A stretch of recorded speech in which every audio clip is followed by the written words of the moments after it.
or at least tough for Diddy in some situations, is that Villager is very free to do whatever he wants off stage, and that weak hitbox of neutral air and also the soft hitboxes of the turnips will tap him out of his barrels very easily. Like, you don't even really have to time it that well because Nair is active for a long time, so is Dare. Yeah, I mean, that's the really big thing about the Villager offstage stuff. His stuff is active for a long time, and so if you're able to like trade or interrupt it, it's bad because you're always vulnerable, but because it's active for a long time as far as edge guarding goes, very, very useful. Yeah, and you know that Diddy Kong classic, get hit out of the barrels with a weak move and spiral down.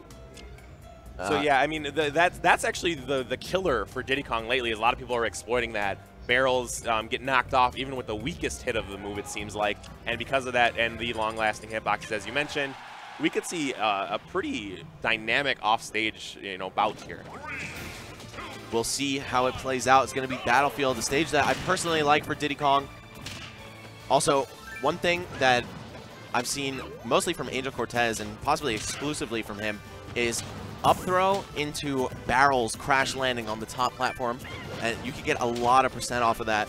James, though, just going to play a little bit more reserved. In doubles last night, we saw JJ Rockets and Zero both use the barrels, like explosions, as very potent offensive tools, and we could definitely see it again here from your boy James. All right, Skillager, though, with the early lead in this match, he was almost ready to push him off stage, and that sick ledge play we saw from his previous set with Dom coming back. He's going to water the sapling halfway. Yeah, it's only got a little bit left to go, so he can use that in about the next 6 seconds. There we go, and it comes up so quickly once it's been half watered. Yeah, because it's like 2 drops. Right. Oh, and he actually caught that lumber. That's actually super funny to see. And it's RNG whether that's going to come out or not, too. Right. It doesn't always appear. Villager, definitely an RNG-heavy character. He's got, the 1 to 3 turnips. Oh, I've actually heard that the turnips are not as RNG as previously thought. That it's going to be like 40-something% of the time it's triples.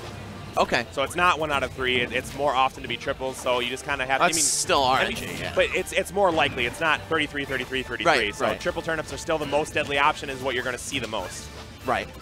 Yeah, I didn't mean to say it was not RNG. Yeah. No. I got you. Anyway, we've got James kind of building this one back, but Skillager firmly in this 50% lead right now. He is a back throw away from closing out the first stock. And this could be a pretty huge upset, I'd say, on the national front. Most people don't know Skillager, whereas James has really been, as I've said multiple times so far, a rising star. And that's sort of a function of being in the Midwest, unfortunately. Oh, there we go. You have to really make a name for yourself to be recognized nationally. But Skillager, very skilled. I've had multiple conversations with him on Twitter. He's taught me a lot about Villager, and I appreciate that from him. But James is about to teach Villager a thing or two about these ledge shenanigans, and most of it is like, you ain't allowed to do that against me because I'm going to punish. Yeah, that ledge game has been perpetually dangerous for Skillager, but James looking like he's made some key adaptations. Also, Diddy Kong, all his limbs extend so far for his attacks. Like, you see jab, his hand just gets giant. It's like go-go gadget arms. Yeah, same thing happens with his down air. So, yeah, maybe they should put this guy in arms. Or, yo, they should put Lanky Kong in arms. Anyway. Back to the match. We've got James now actually looking real solid. It's like taking Nintendo, are you listening? Yeah. Taking that 50% lead all the way back. Down tilt to forward air. Classic Diddy Kong confirm at those mid percents. Oh, and a little bit of invincibility, letting him fade through part of that forward air from pocket. But the banana is still on the screen.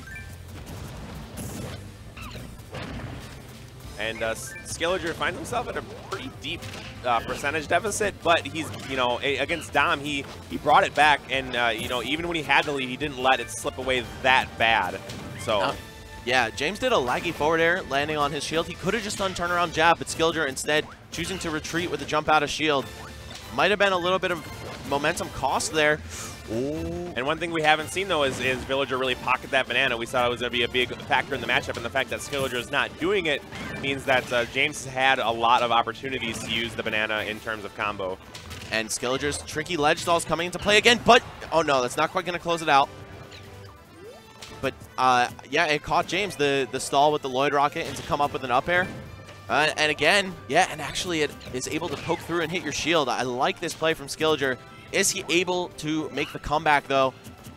James is so close to being able to kill him. However, I think down tilt to up smash may actually not link right now with no, but DI. I do, on the other hand, think that up tilt is about 10% away from killing. Oh, no, it'll kill now, for sure. Will it? Oh, yep. yeah, I suppose with rage and everything.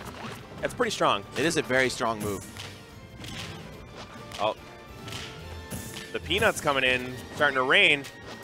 Wow, and he just stayed on the ground. I like that. Not too antsy to pick a get-up option. And if he jumped in, or I'm sorry, rolled in, Diddy Kong's up tilt may have been able to scoop him up from behind. Oh, and that's going to do it. Banana, of course, not percent dependent for when you're going to get the follow-ups. It looked like there was so much stuff in play preventing James from just throwing the banana at him, but he saw the opening and he took it. Right, yeah.